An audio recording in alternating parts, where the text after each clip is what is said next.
Era uma vez uma igreja que virou o mundo de cabeça para baixo. Homens e mulheres comuns, cheios do Espírito Santo.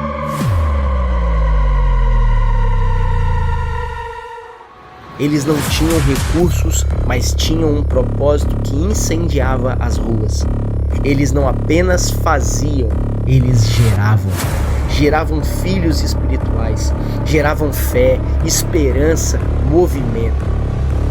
Não buscavam popularidade, buscavam presença, a presença de Deus que transformava tudo ao redor. E nós ainda somos essa igreja? Ou apenas uma comunidade que funciona, organiza e produz, mas já não gera? Quantas vezes confundimos atividade com frutos? Quantidade com discipulado? Será que nos tornamos como Babel, tentando erguer o nosso próprio nome, quando deveríamos ser como Abraão, crendo na promessa e gerando filhos para Deus? A igreja primitiva era viva. Ela discernia as necessidades de cada pessoa, falava a língua das ruas e comunicava o evangelho com amor e verdade. Será que ainda sabemos quem é o nosso ouvinte? Sabemos o que o nosso bairro precisa? Os jovens, as famílias, os cansados entendem a mensagem que pregamos? Ou falamos um idioma que já não toca mais o coração das pessoas? Ser uma igreja relevante não é mudar o evangelho, é viver o evangelho de forma que o mundo o reconheça e voltar o fogo de Atos e gerar filhos espirituais no poder do Espírito Santo. É sair das quatro paredes e viver o reino nas ruas, nas casas, nas relações. O mundo não precisa de uma igreja famosa, precisa de uma igreja fértil, cheia do Espírito Santo, uma igreja que não apenas fala sobre Atos, mas que escreve os atos de hoje com a própria vida.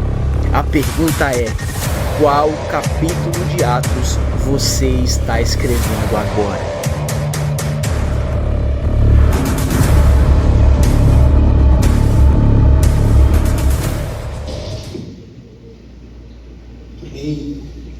Nós estamos em uma série de mensagens para você que nos visita hoje, você que está chegando agora. Nós estamos em uma série de mensagens, é a quinta palavra, se eu não me engano. Nós vamos ter a de hoje e domingo que vem, se o Senhor assim permitir, nós encerramos essa série de mensagens. Vai ser a quinta palavra hoje, nessa série de mensagens sobre a igreja de Atos, uma igreja relevante para os dias atuais. Nós temos refletido acerca desse livro, o quanto inspirador ele é, o quanto essa igreja, chamada igreja primitiva, tudo aquilo que ela vivia. E nós temos sido impulsionados a viver também esse Atos de hoje, viver como essa igreja vivia. É muito mais do que apenas ouvir alguns sermões, ouvir alguma palavra e ter um conhecimento histórico, conhecimento teórico sobre como a igreja era, mas entender que o cenário muda, mas a ação de Deus não. O cenário aqui era outro, era Jerusalém, era Samaria, era a Judéia, começou a se espalhar. Hoje nós estamos em Vila Velha, mas o mesmo Deus, o mesmo Espírito que atuava ali em Atos é o mesmo hoje.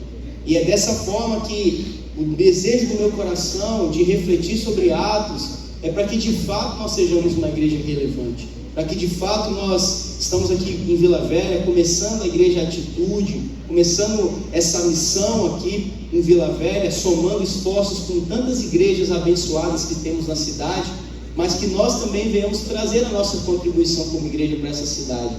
Nós não queremos ser mais uma igreja, nós queremos ser uma igreja útil para a sociedade, uma igreja relevante, uma igreja que atua em todas as áreas, social, espiritual, uma igreja que não apenas se reúne aos domingos, mas que faz a diferença também nas casas, no trabalho, no relacionamento, no discipulado. É sobre isso que nós estamos falando aqui cada domingo, e essa série de mensagens tem esse objetivo.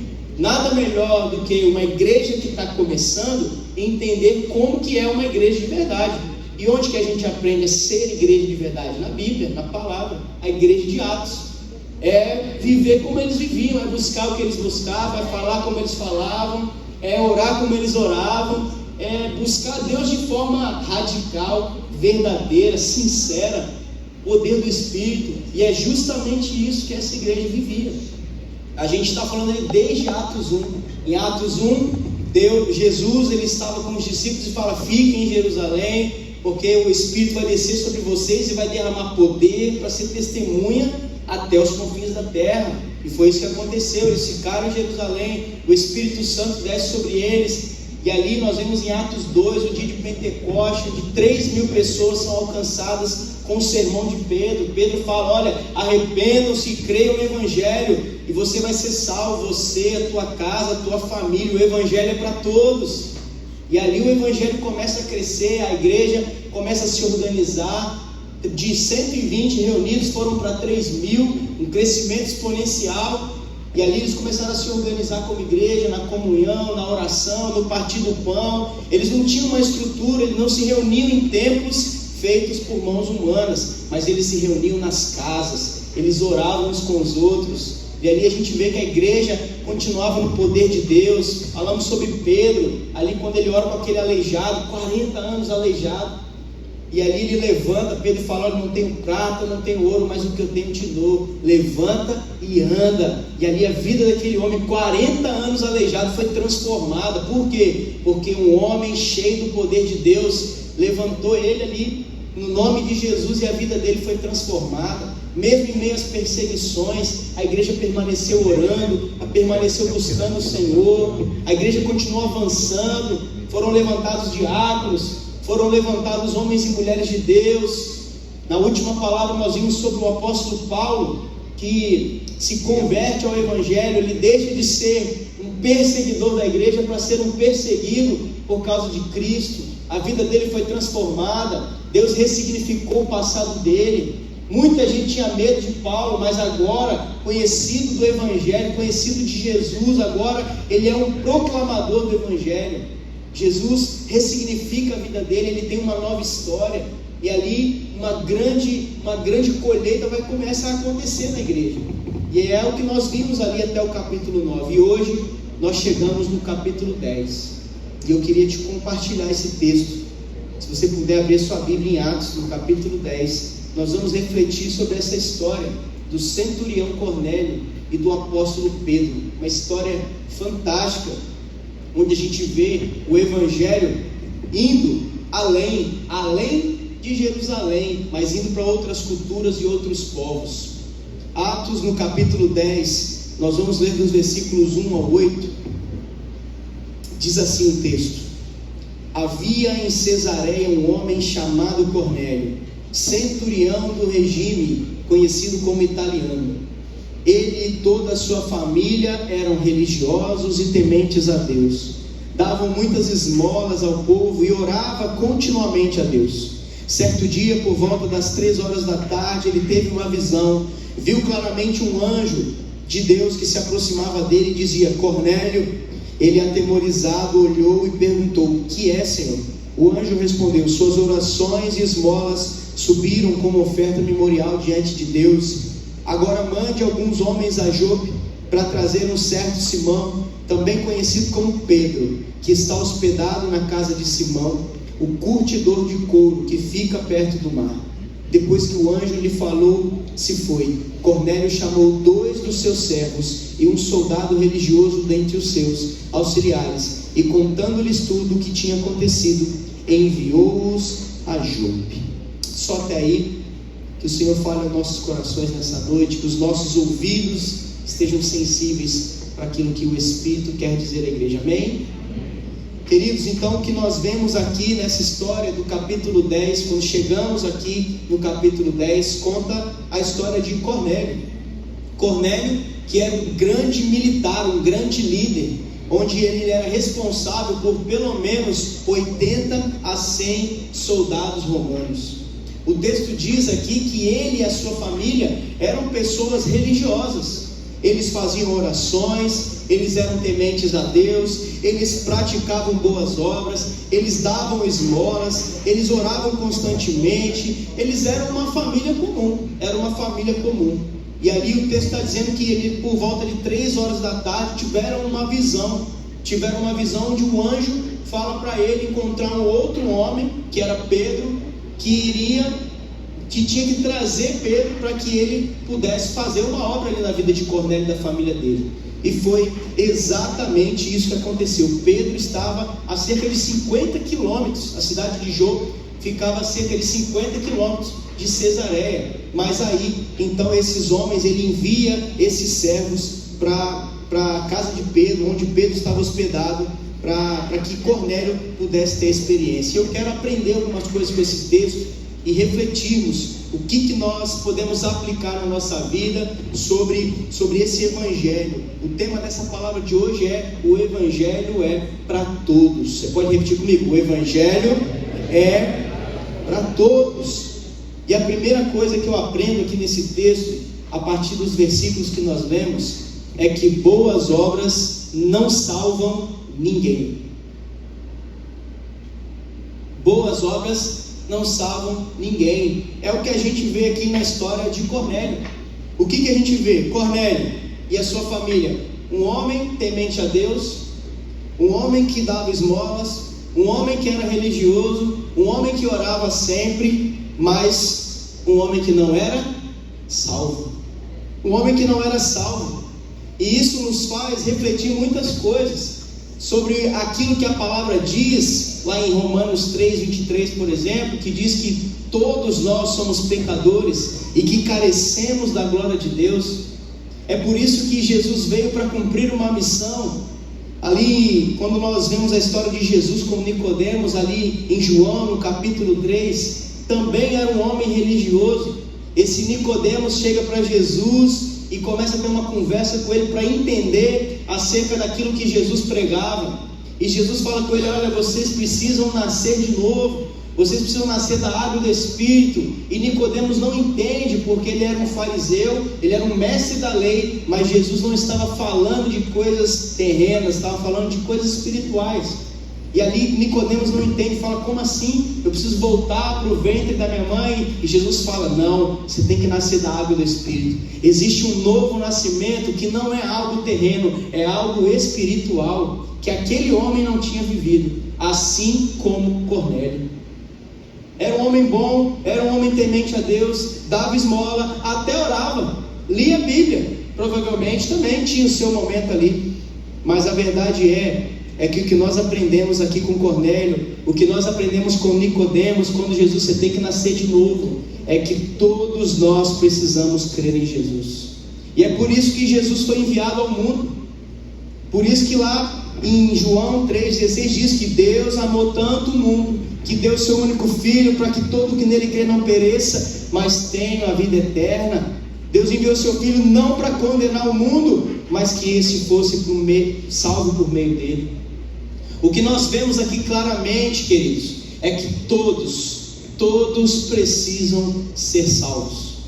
Todos nós, todos os seres humanos precisam de salvação, mesmo pessoas religiosas, mesmo pessoas que praticam boas obras. O texto lá em Efésios 2, o apóstolo Paulo também fala que ninguém é salvo por boas obras.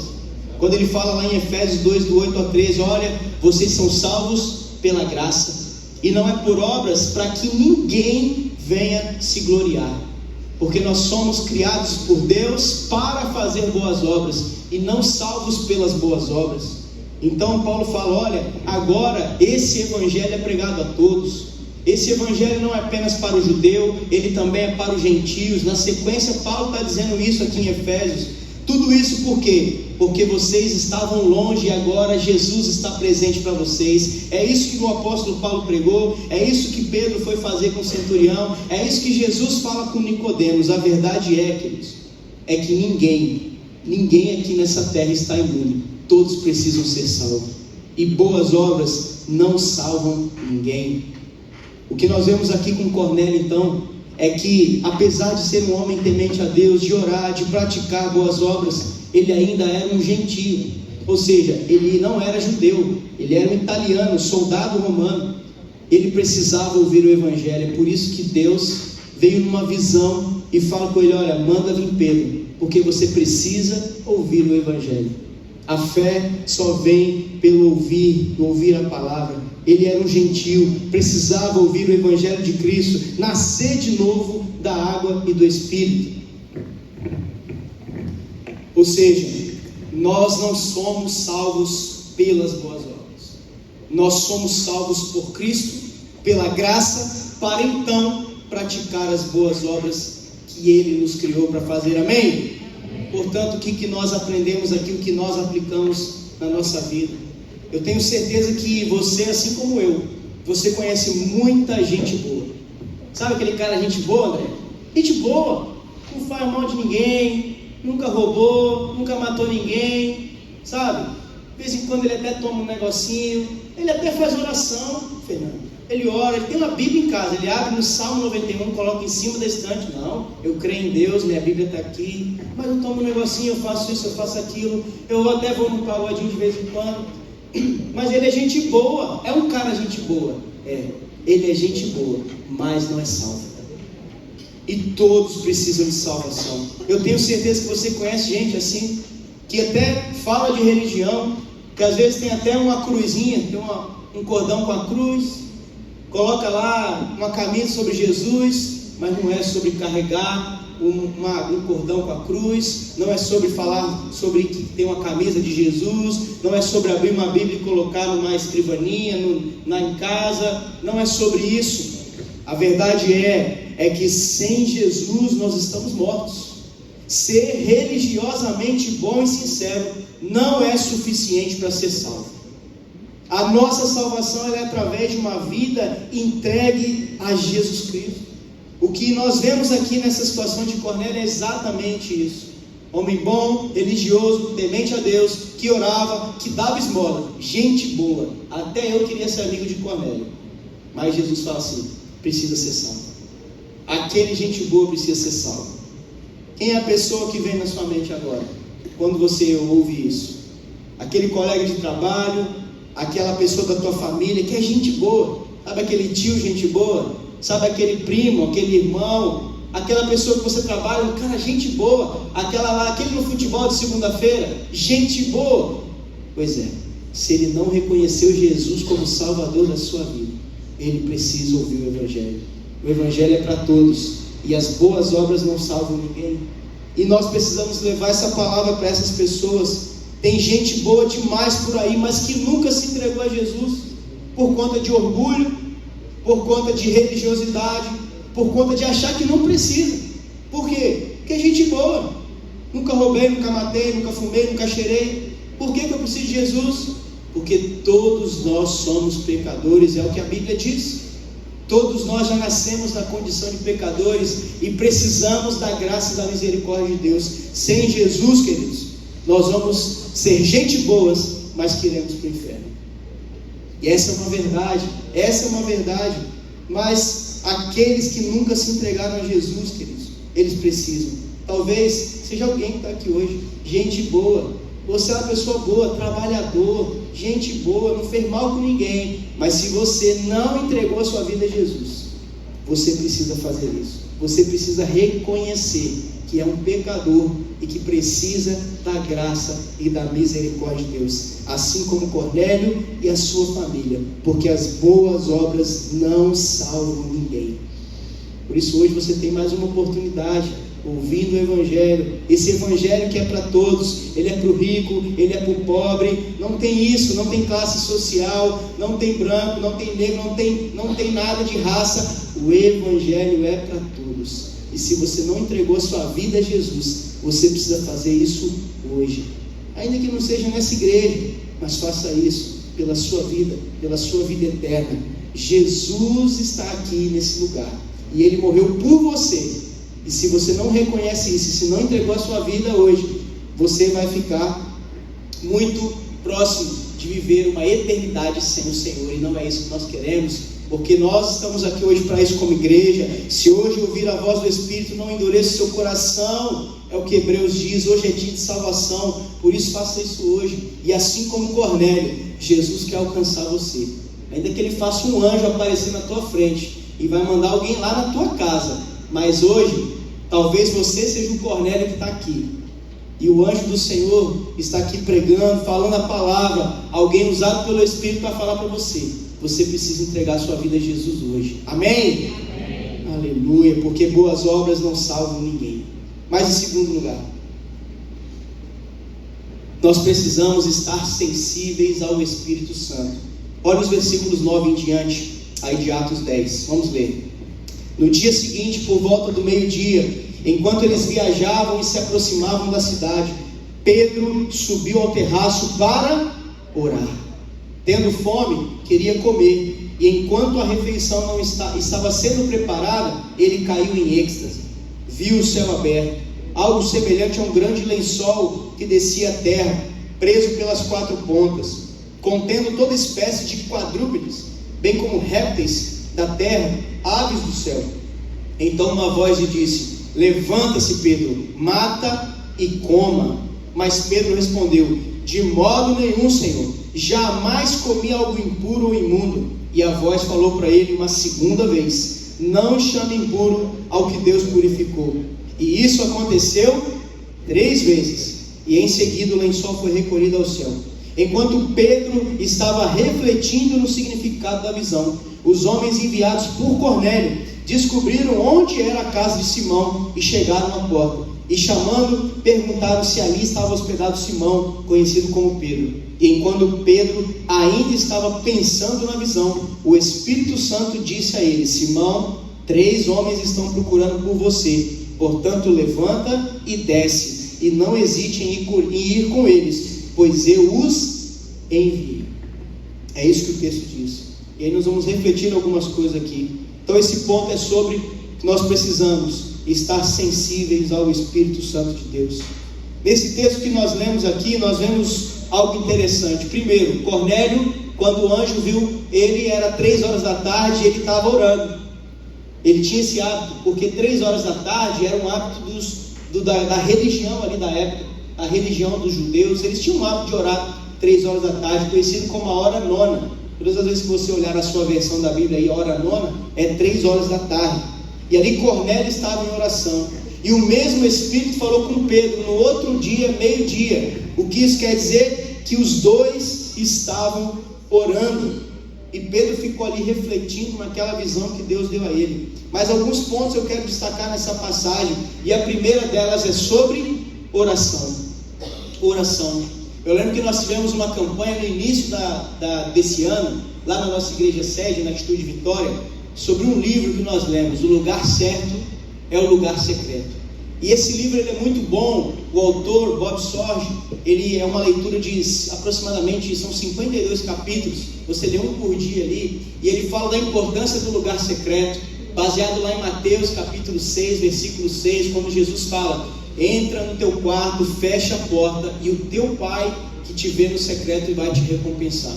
Ali o autor está falando da importância do lugar secreto. E aí eu quero aplicar isso na minha e na sua vida, sobre essa parte da oração. Sabe por que muitas vezes nós não vivemos muitas coisas com Deus, muitas coisas não acontecem na minha e na sua vida? Porque nós não sabemos orar como convém. Porque nós não oramos, porque nós não sabemos pedir, porque nós não temos tempo de qualidade em oração, porque nós não oramos especificamente, porque nós não temos tempo de orar, e por isso nós não estaremos sensíveis ao Espírito Santo. Qual é a única forma de termos relacionamento com Deus? Qual é a única forma de termos sensíveis ao Espírito Santo? Orando. É tempo de qualidade, é tempo de oração, e esse é um princípio muito valioso para nós como igreja de Atitude. Nós temos 7 níveis de comprometimento. Os novos membros, só o pessoal que fez a aula hoje ainda vai ver na próxima, mas os novos membros que fizeram já viram os nossos 7 níveis de comprometimento. E o nosso 4º nível é o tempo a sós com Deus. E nós não abrimos mão disso. Nós falamos todo dia, nós temos que ter o nosso tempo a sós com Deus. Todo dia tem que ler a Bíblia, orar, tem que fazer constantemente jejum também. Por quê? É algo que nós pregamos, é algo que nós vivemos, e é algo que nós temos na prática. Por quê? Porque a única forma de estarmos mais próximos de Deus é falando com Ele. Quando nós queremos ter intimidade com alguém, né, Juliana? Para você ter mais intimidade com seu marido, tem que conversar com ele. Tem que dialogar com o Diego constantemente, alinhar ali, relacionamento, né, Tassi? Tem que conversar bastante com a Nicole, intimidade, relacionamento. Como que você tem intimidade com alguém? Conversando, hablando, dialogando. Hablando foi a exercer um pouquinho do meu espanhol, né? Então é só para um parênteses aqui, né? Então, queridos, a verdade é que nós precisamos ter diálogo com Deus, precisamos ter relacionamento com Deus. É a única forma. E onde é o lugar melhor para se estar? O lugar certo é o lugar secreto. A pergunta que eu faço é: quanto tempo da nossa vida nós temos dedicado para falar com Deus? No nosso tempo com Deus, quanto tempo nós temos dedicado a isso? Hoje tem um parâmetro muito interessante para a gente refletir, e eu faço isso, eu coloco lá no meu Instagram, eu coloco lá o tempo que eu fico no Instagram, meu limite diário, e às vezes eu ultrapasso, mas eu coloco lá o limite diário, 45 minutos, aí aparece lá, você já ficou demais no Instagram, aí eu fecho, às vezes eu passo um pouquinho, mas por quê? Porque se a gente for somar, querido, o tempo que a gente fica em rede social, um dia, eu acho que essa ferramenta foi de Deus, sabe por quê? Porque um dia ninguém vai poder falar assim, eu não tive tempo de orar. Teve não? Então peraí que eu vou te mostrar aqui o seu saldo aqui da rede social, o quanto tempo você ficou. E aí Deus usou Mark Zuckerberg para fazer isso, né? Aí está entregando todo mundo, aqui ó, você ficou 52 horas no Instagram essa semana. Pense. A verdade é, queridos, a gente descontrai tudo, mas é uma verdade. O tempo que a gente perde com tantas outras coisas, e a gente muitas vezes não dedica o tempo no lugar de oração. E a verdade é isso. Pedro e Cornélio estavam no lugar secreto, e quando eles estavam no lugar secreto, Deus falou com eles, enviou um anjo para Cornélio, falou com Pedro. Por quê? Porque eles estavam no lugar certo. Qual é o tempo que nós temos dedicado ao Senhor em oração? O que é que você precisa orar? O que é que você precisa pedir? Será que nós temos pedido em oração? Temos pedido certo? Que a Bíblia diz que até pedir errado a gente pede. Pede e não recebe porque não sabe pedir. Não sabe pedir. Muitas vezes pedimos para satisfazer as nossas vontades. Deus não está aqui. Ele não está ao nosso... Não, Deus não é um garçom que fala assim, ó, por favor, me dê o número da Mega Sena, depois eu quero aquele carro, e por favor, eu quero um faturamento mensal de 100 mil na minha empresa, por favor, muito obrigado, em nome de Jesus, amém. Deus não está ao nosso serviço. A verdade é que nós não sabemos orar como convém, a palavra diz, e o que nós precisamos é orar segundo a vontade de Deus. Falar, Senhor, o que o Senhor tem para a minha vida? Senhor, o que é que o Senhor tem para fazer? Senhor, eu coloco isso diante do Senhor, é da tua vontade que aconteça? Senhor, eu preciso disso, eu preciso daquilo. Orar especificamente, colocar diante do Senhor a nossa oração, a nossa súplica. Aqui o texto diz que a oração de Cornélio subiu a Deus. Ou seja, tem oração, como diz a minha mãe, minha avó falava com a minha mãe, a sua oração não passou nem do teto, minha filha. Porque não adianta orar e não viver aquilo que nós estamos orando, aquilo que a palavra nos ensina. A verdade é que nós precisamos dedicar tempo no secreto. Quando nós colocamos em oração no secreto e pedimos que o Espírito Santo nos direcione, muita coisa acontece. A verdade é que a palavra diz diversos textos sobre a importância de orar, de fazer súplicas, orações, intercessões. Paulo fala isso em 1 Timóteo 2, ele fala isso em Efésios 6, orem no Espírito em todas as ocasiões, com orações e súplicas, tendo isso em mente, estejam atentos, perseverem em orações por todos os santos, orem por mim também. Quando Paulo fala a importância da oração. Lucas no capítulo 11 fala, olha, por isso eu lhes digo, peçam e será dado, busquem e encontrarão, batam e a porta será aberta, pois todo o que pede recebe, o que busca encontra, quem bate a porta será aberta. Pois Lucas fala aqui, qual pai entre vocês, se o filho pedir um peixe, e em lugar disso vai dar uma cobra? Ou se pedir um ovo, lhe dará um escorpião? Se vocês que são maus sabem dar boas coisas aos seus filhos, quanto mais o Pai que está no céu dará o Espírito Santo a quem eu pedi. Quem aqui pai sabe?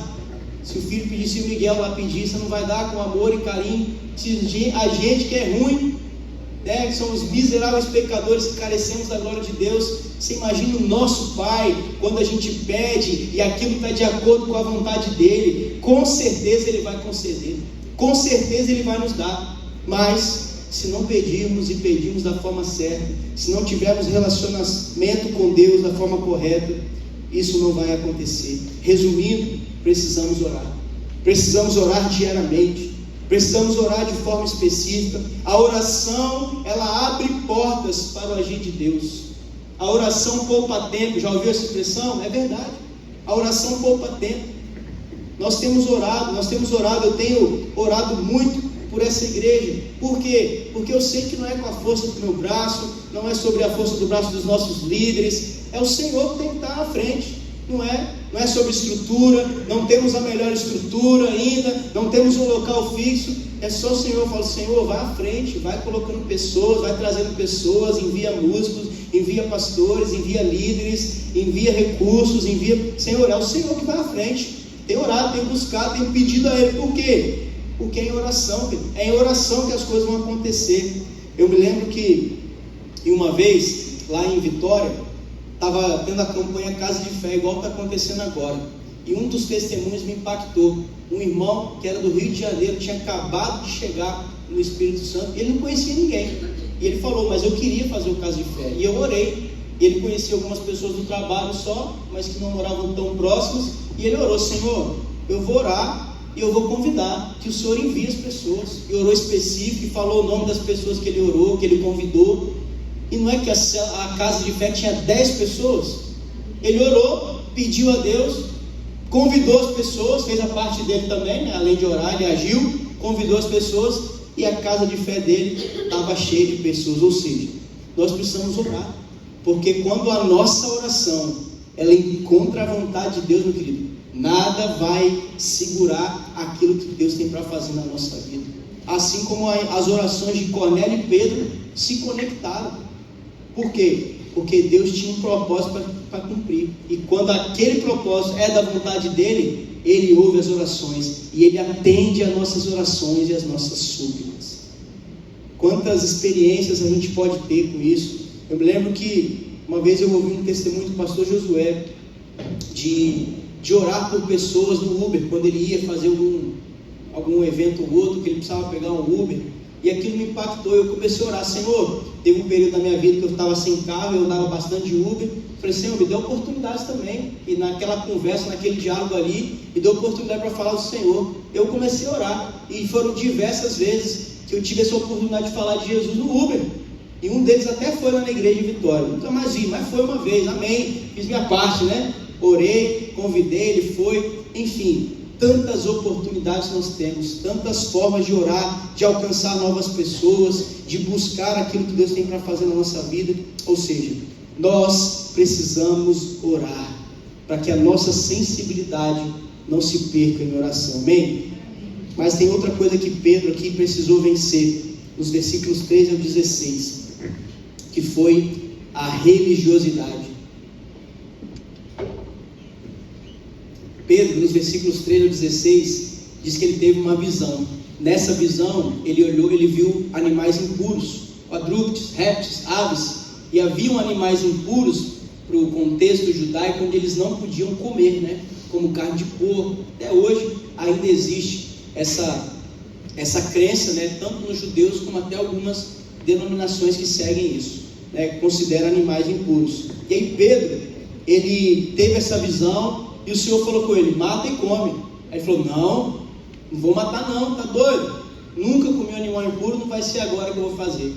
E aí o texto diz que foi 3 vezes que o Senhor falou com ele, né? Pedro tem um problema, né? Pedro era meio rebelde, né? 3 vezes ele já tinha negado Jesus, e 3 vezes agora, acho que ele parou e pensou, rapaz, esse negócio de negar 3 vezes não dá certo não, né? Acho que agora eu vou obedecer. E aí Pedro então, o texto diz que ele ficou refletindo sobre aquela visão, sobre a visão que Deus tinha dado a ele, de animais impuros para ele comer. Ele ficou pensando naquilo. De repente o Espírito Santo falou para ele, Pedro, agora ó, tem 3 pessoas aí que vai te procurar, pode descer e receber elas, porque tem algo que nós vamos fazer na vida dessas pessoas. Ou seja, O que eu aprendo aqui com Pedro, e aplicando para mim e para você, é que ele precisava vencer a religiosidade dele. E muitas vezes a nossa visão religiosa, ela nos impede de romper com alguns padrões, com algumas crenças que são limitantes, com pessoas com estilos diferentes que nós não queremos conversar ou alcançar. Às vezes uma pessoa drogada ou em outros ambientes, ou situações onde nós normalmente não iríamos, por preconceito, religiosidade, ou seja, até mesmo pessoas com alguma orientação sexual, enfim. A verdade, queridos, que todos precisam de salvação, e era isso que Jesus, a experiência que Pedro estava tendo aqui. Pedro estava tirando as escamas dele, igual Paulo precisou arrancar suas escamas, para enxergar aquilo que Deus queria que ele enxergasse, que é o que nós vimos na palavra passada. Pedro então agora, ele estava rompendo com a religiosidade dele, que impede o agir de Deus na vida de muita gente. Religiosidade que nos impede. Tem gente que fala assim, não, esse negócio de célula não é de Deus não. Esse negócio de célula, esse negócio de ir na casa das pessoas, esse negócio de discipulado, eu tenho que ficar falando da minha vida para os outros, isso não é de Deus não. Isso é religiosidade que impede você de ter uma vida abençoada, impede você de viver uma plenitude que Deus tem para você, por conta de preconceitos, religiosidade, de achar que igreja é só no domingo. Eu só abro a Bíblia no domingo, eu só oro no domingo, eu só canto no domingo, eu só ouço a palavra no domingo. Religiosidade que nos impede de viver o que Deus tem para nós. Ficamos aquém daquilo que Ele tem para nós. Pedro estava sendo tratado aqui na sua religiosidade. Deus queria que Pedro enxergasse que agora o Evangelho era para todos, que todos precisam de salvação, e que tinha uma família que precisava dele, e Deus ia usar a vida dele para quebrar esse preconceito, quebrar essa religiosidade. E hoje nós precisamos nos tornar mais sensíveis à voz do Espírito Santo, em oração no secreto, e pedir ao Senhor que rompa com a nossa religiosidade. O que está nos impedindo de viver a plenitude do Evangelho? Porque Jesus disse que eu vim para que vocês tenham vida em abundância, e se nós não estamos vivendo uma vida em abundância, é porque tem coisas que estão nos limitando de viver o que Deus tem para nós. E nós, como igreja aqui em Vila Velha, o Senhor, ser uma igreja relevante, ser uma igreja atuante, uma igreja que vive aquilo que Deus tem para nós precisamos romper com isso. Primeiro, no lugar secreto, buscando o Senhor em oração, tendo intimidade com Ele, para que Ele nos trate e vencer toda a religiosidade, tudo aquilo que nos impede para alcançar pessoas, para alcançar vidas, para deixar de ser uma vida religiosa, um crente domingueiro, e durante a semana, de segunda a segunda, ser um crente com estilo de vida. O importante não é o quanto esse sermão fez na sua vida no domingo, mas o quanto nós vamos viver ele daqui para frente, da segunda até a outra segunda, até o outro domingo. É isso que vai fazer a diferença na nossa vida. É isso que Deus estava tratando com Pedro. E tudo isso foi no lugar secreto. Amém? Mas em terceiro lugar, eu aprendo aqui nesse texto que nós precisamos ir onde Deus mandar. Olha os versículos 23 ao 29. Pedro convidou os homens para entrar e hospedou. No dia seguinte, Pedro partiu com eles, e alguns dos irmãos de Jope o acompanharam. No outro dia chegaram a Cesareia. Cornélio os esperava, junto com seus parentes e amigos mais íntimos que ele tinha convidado. Virou casa de fé, irmão. Virou casa de fé. Convidou os amigos, convidou a família, convidou todo mundo. Quando Pedro ia entrando na casa, Cornélio dirigiu-se a ele e prostrou-se aos seus pés, adorando. Mas Pedro fez levantar, dizendo: levante-se, eu sou um homem como você. Conversando com ele, Pedro entrou e encontrou ali reunidas muitas pessoas e disse: vocês sabem muito bem que é contra a nossa lei um judeu se associar a um gentil, ou mesmo visitar, mas Deus me mostrou que eu não deveria chamar de impuro ou imundo homem nenhum. Por isso, quando eu fui procurado, vim sem qualquer objeção. Posso perguntar: por que vocês mandaram me buscar? Esse é o texto que lemos. Aqui, meus irmãos, o que o texto está dizendo, que Pedro foi no dia seguinte. Ele ouviu a oração, Deus falou com ele, os homens foram lá na casa dele chamar, Pedro hospedou ele, e o texto diz que no dia seguinte Pedro partiu. Pedro partiu e foi embora. Foi embora no mesmo dia. Irmãos, Jope não ficava perto, era 50 quilômetros. Às vezes a gente não quer ir na igreja aqui, 10 quilômetros, 5 quilômetros, 15 quilômetros. Às vezes eu não vou na cela, porque a cela, hoje eu não estou cansado, 10 quilômetros. Sabe o que Pedro fez? 50 quilômetros por causa de uma família. Pedro andou 50 quilômetros. É como de Vitória a Domingo Martins. E não tinha carro na época, você sabe, né? Naquela época não tinha BYD, Corolla, não tinha não. HB20, Aval, não tinha não.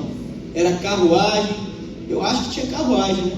Cavalo, ou era de barco, ou era a pé.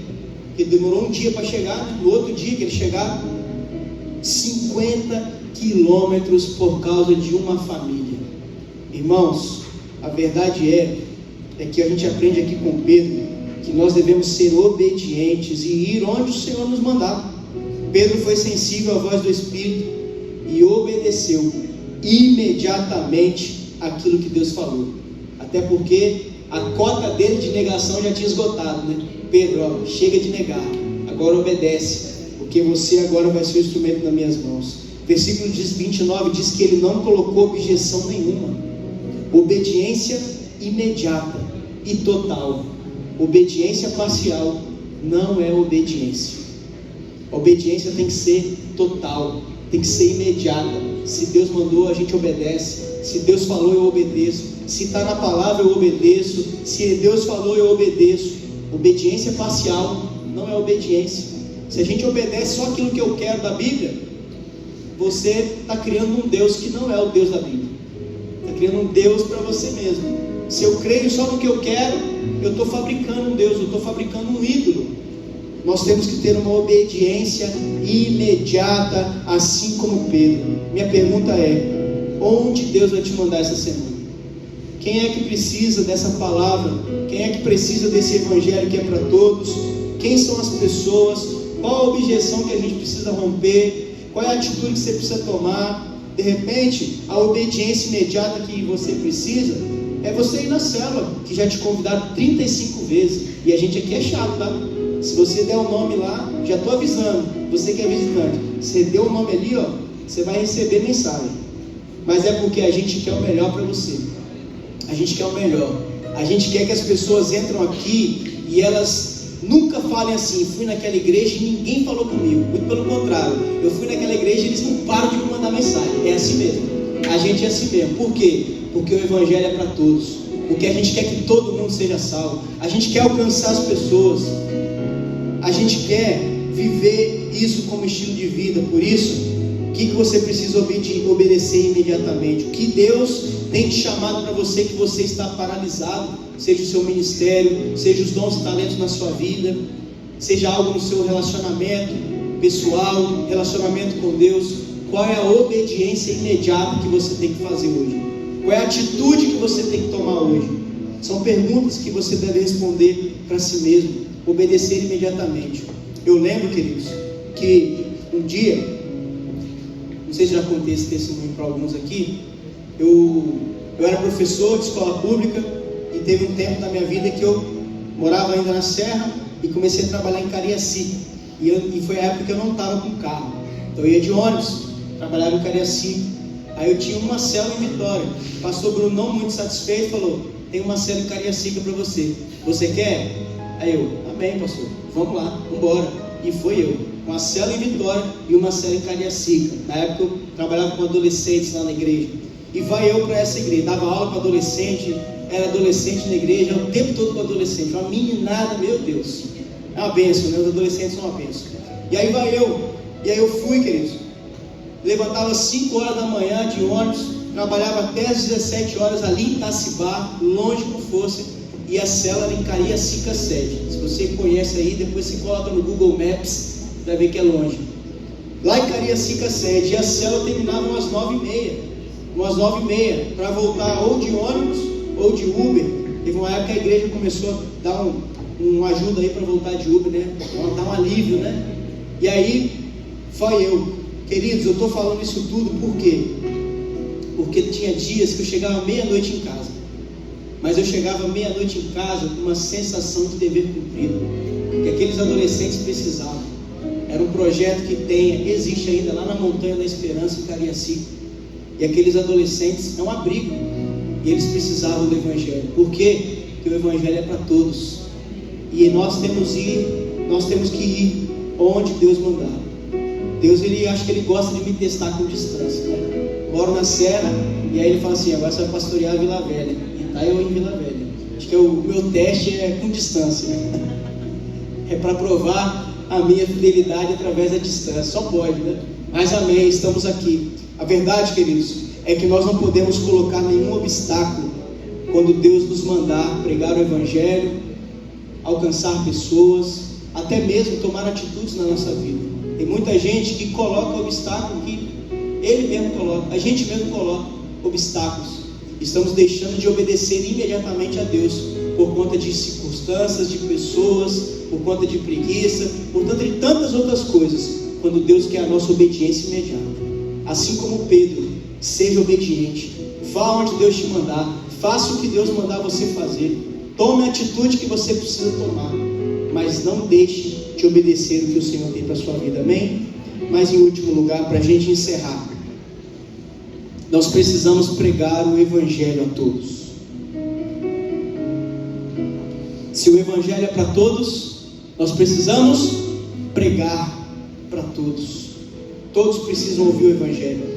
Nos versículos 34 a 48, eu não vou ler, depois você pode ler com calma aí, mas o texto diz que Pedro, ele chega naquela casa, e aí Cornélio explica a visão. Olha, Pedro, eu estava orando, veio uma visão, o anjo falou para eu chamar um homem chamado Pedro em Jope, eu mandei meus servos, e aí os servos foram, trouxeram você, e você está aqui, e eu não sei o que é não, se você veio aqui é porque alguma coisa tem. Aí Pedro falou: olha, eu não era nem para estar aqui, né, porque eu sou judeu, vocês são gentios, judeus e gentios não podem se associar, mas eu entendi que a visão que eu tive de animais impuros, que Deus mandou comer, é porque nada daquilo que Deus coloca na nossa visão, na nossa vida, se torna impuro, ou seja, Deus quer alcançar pessoas.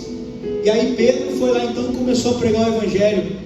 Então, se eu estou aqui, agora vocês vão ouvir. E Pedro começou a falar daquilo que ele viu e ouviu, falou de Jesus, Jesus foi crucificado, e Jesus isso, e Jesus ensinou isso, e Jesus ensinou aquilo, Jesus cura, Jesus libertou, Jesus morreu na cruz do Calvário, Jesus é aquele que um dia voltará, Ele nos derramou com poder. E Pedro começa a pregar o Evangelho, falar de Jesus para aquelas pessoas. O texto diz que enquanto Pedro pregava, o Espírito Santo desceu sobre aquela casa.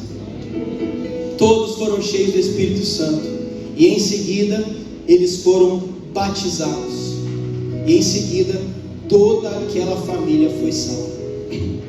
A verdade é, queridos, é que Pedro foi o instrumento de Deus para que uma família fosse salva. Pregou o Evangelho, naquela casa houve salvação. Família de Cornélio, os amigos mais íntimos dele, aquela casa de fé se transformou em uma noite de milagres. Tudo isso porque um homem, dois homens oraram, ficaram sensíveis ao Espírito. Pedro obedeceu imediatamente. Ele entendeu que o Evangelho agora não era só para quem eu quero falar, o Evangelho é para todos. Ele obedeceu e foi pregar o Evangelho a todos. E a verdade é que essa é uma ordenança do próprio Jesus, para que todos ouçam o Evangelho. Eu não sei qual é a condição aqui, essa palavra, de que forma que ela vai atingir a sua vida. Talvez você é um discípulo como Pedro, que precisa obedecer imediatamente. E tem pessoas que é só você que vai alcançar.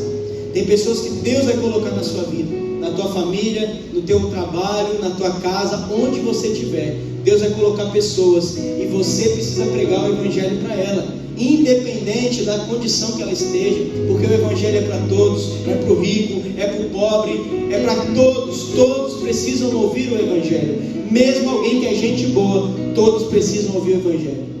Ou talvez você é o Cornélio e a tua família precisa ser salva. e Deus mandou você aqui hoje você nos visita, hoje você veio aqui a convite de alguém, você é Cornélio, ou seja, é você que está precisando ser salvo, e a palavra está sendo aqui pregada, e da mesma forma como Pedro pregou o Evangelho, e aquelas pessoas ali foram salvas, talvez seja essa a sua necessidade hoje. Jesus está aqui, o Evangelho foi pregado, nós cantamos, nós adoramos em nome de Jesus, mas você precisa tomar uma decisão, você e a tua família precisam ser salvos, você precisa se decidir por batismo, tudo isso é uma decisão, e a tua família pode ser transformada, a tua família pode ser restaurada, a tua casa vai ser transformada, assim como a minha foi um dia. Hoje todo mundo é crente lá em casa, se tiver um cachorro vai ser pastor alemão, não tem cachorro não, todo mundo é crente lá em casa hoje, glória a Deus por isso. Gostou da ideia, meu amor? Um pastor alemão, é o cachorro que tem que ser pastor. Mas a verdade é, queridos, é que todos nós precisamos alcançar pessoas da nossa casa, da nossa família, as pessoas do nosso convívio. Glória a Deus por isso. Minha mãe, meu pai, meu irmão, minha cunhada, meu sobrinho, orei, clamei ao Senhor, todo mundo batizado, todo mundo na presença de Deus. Sabe por quê? Porque nós precisamos pregar o Evangelho a todos. A tua família precisa ser salva. A tua família precisa ser salva. Talvez hoje é só você na tua casa que é crente. Ora, paga um preço pela tua família, ora por eles, ora pelo André e Gustavo, eles vão ser alcançados no nome de Jesus, eu creio nisso. Vamos continuar orando, porque o Evangelho é para todos, o Evangelho é poder de Deus para salvar, para transformar. Não é sobre uma religião, não é sobre um culto de domingo, não é sobre uma experiência de culto, não é sobre louvores maravilhosos, não é sobre nada disso, é sobre a presença de Deus na nossa casa, na nossa família, é sobre vidas que precisam ser transformadas, é sobre pessoas que precisam entender que o Evangelho não é sobre mais uma religião, mas é Jesus vivendo dentro de nós, é Jesus nos levando para viver eternamente com Ele. Não é sobre uma religião, não é sobre só mais uma igreja, não é sobre isso, mas é entender que todos precisam de Jesus. Eu queria orar com você nessa noite, eu queria que você fechasse seus olhos, baixasse a tua cabeça e tivesse esse tempo de reflexão. Assim como esse texto que lemos, Pedro foi enviado ali para Cornélio. O Espírito Santo levou ele até lá e uma família foi salva. E talvez seja essa a situação de muita gente aqui hoje. Talvez a tua família ainda não foi salva, talvez você ainda não foi salvo, você ainda não teve a sua experiência com Jesus, mas hoje você teve mais uma oportunidade. Você aqui é resposta de oração. Eu orei por cada um de vocês hoje, mesmo não sabendo o nome, mas eu orei: Senhor, envia as pessoas que o Senhor queria que ouvisse essa palavra hoje. Você está aqui, é porque Deus tem uma obra para fazer na tua vida, na tua casa, na tua família. Ele quer transformar histórias, Ele quer ressignificar passados, Ele quer transformar o seu presente, Ele quer transformar você em um futuro glorioso. É isso que Deus quer fazer na minha e na sua vida. Mas para isso, mesmo você sendo gente boa, você precisa ser salvo, você precisa entregar a sua vida a Jesus. E se você deseja fazer isso, hoje é mais uma oportunidade que você teve. Ouviu a palavra mais uma vez. Quantas palavras você vai precisar ouvir? Quantos convites de igreja você vai precisar ouvir? Quantos convites mais você vai precisar ouvir? Talvez Jesus possa voltar amanhã, e amanhã vai ser muito tarde. Mas hoje, se você ouviu a voz do Espírito, hoje não endureça o seu coração. E eu quero orar com você. E se você aqui nessa noite deseja entregar a sua vida a Jesus, você vai sinalizar com uma de suas mãos e nós vamos orar por você. Não importa a circunstância, não importa, não tenha medo, não tenha vergonha, não tenha timidez. Jesus quer mudar a tua vida, mudar a tua história. É esse Jesus que nós estamos pregando. E se você deseja hoje entregar a sua vida a Jesus, basta sinalizar com uma das suas mãos. Nós vamos orar para você e orar para que o Senhor escreva o teu nome no livro da vida. Hoje não endureça o teu coração. A igreja está orando, está intercedendo. É uma batalha espiritual. Muita gente tem resistência. É o orgulho muitas vezes, é a vergonha,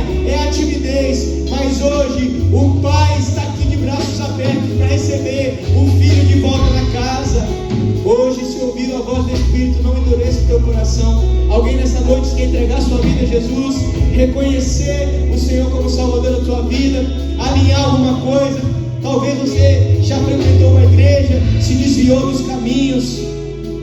Talvez você tenha andado com pessoas erradas. Hoje é noite de salvação, é noite de reconciliação. Se você precisa reconciliar com o Senhor ou entregar sua vida a Jesus, levante sua mão, nós vamos orar por você nessa noite. Alguém aqui nessa noite deseja entregar sua vida a Jesus? Amém. Mas eu também quero orar por você, que tem alguém na tua família. Eu tenho certeza que alguém tem alguém na família que precisa de Jesus. Talvez Deus vai usar você como Pedro, e através de Pedro uma família inteira vai ser salva. Deus quer usar você na tua casa, quer usar você na tua família. E se você tem alguém, levante-se no seu lugar. Se você tem alguém na tua família que você quer alcançar, tem alguém que precisa de Jesus na tua casa, na tua família, levante-se, nós vamos orar, nós vamos colocar esse nome. Fale esse nome, fala: Senhor, eu oro por fulano, eu oro pelo meu filho, eu oro pela minha filha, eu oro pelo meu tio, pelo meu primo, pela minha avó, pelo meu avô. Pai, que não seja você aquele que vai ser omisso, mas coloque esse nome diante do Senhor. Ore por ele, ore todos os dias no seu tempo a sós com Deus. Pague um preço por essa vida, para que um dia você tenha a alegria de ver um familiar seu se batizando. Ah, querido, não tem preço melhor do que você ver o teu familiar se batizando e entregando a sua vida a Jesus. E nós vamos orar por esse nome agora. Ore pela tua família, ore pela tua casa, ore pelo teu parente, aquele que precisa, porque o Evangelho é para todos, Jesus é para todos, Ele quer salvar a todos, Ele quer que todos cheguem ao arrependimento. E nós vamos orar. Pai, aqui está, Senhor, a tua igreja. Ah, Senhor, falou nos nossos corações hoje, Pai, obrigado. Assim como o Senhor usou Pedro, Pai, assim como o Senhor usou Pedro, usa-nos, ó Pai, como igreja nessa terra, Pai. Nós queremos ser instrumentos do Senhor como Pedro foi. Nós queremos obedecer imediatamente. Nós queremos orar mais. Nós queremos dedicar mais tempo em oração, sensibilidade ao teu Espírito, Pai. Existem pessoas, ó Pai, que estão como Cornélio, gente boa, tementes a Deus, religiosos, até oram, mas precisam ser salvos, Pai. Nos envie até essas pessoas, Pai. Nos envie como igreja, Pai, para essas pessoas, Pai. Eu oro por cada família aqui agora, Pai. Cada um dos teus filhos que se levantaram nessa noite e tem um familiar que precisa ser salvo, Pai. O Senhor conhece o nome de cada um. O Senhor conhece o coração de cada um, Pai. Eu oro, Pai, profetizando no poder e autoridade do nome de Jesus, que o Espírito Santo visita esse coração agora, Pai, para que eles se arrependam, Pai, para que o Espírito Santo convença do pecado, da justiça, do juízo, e que uma família inteira seja salva, Pai. Nós profetizamos salvação sobre as nossas famílias, sobre as nossas casas, aqueles que estão perdidos, desviados, desigrejados, como ovelhas sem pastor. Nós oramos, Senhor, nos usa como Pedro, assim como a família de Cornélio foi salva, Pai. Nós oramos, ó Pai. Nós oramos colocando as nossas famílias nas suas mãos. Nós oramos colocando a nossa casa nas tuas mãos, Pai. Nós oramos também agradecendo por essa celebração, por essa reunião, pelos louvores, pela adoração, pelos dízimos e ofertas, por essa palavra. Dá-nos uma semana abençoada na tua presença, Pai. E que o amor de Deus, Pai, a graça do teu Filho Jesus e a doce consolação do teu Espírito seja com cada um de nós, hoje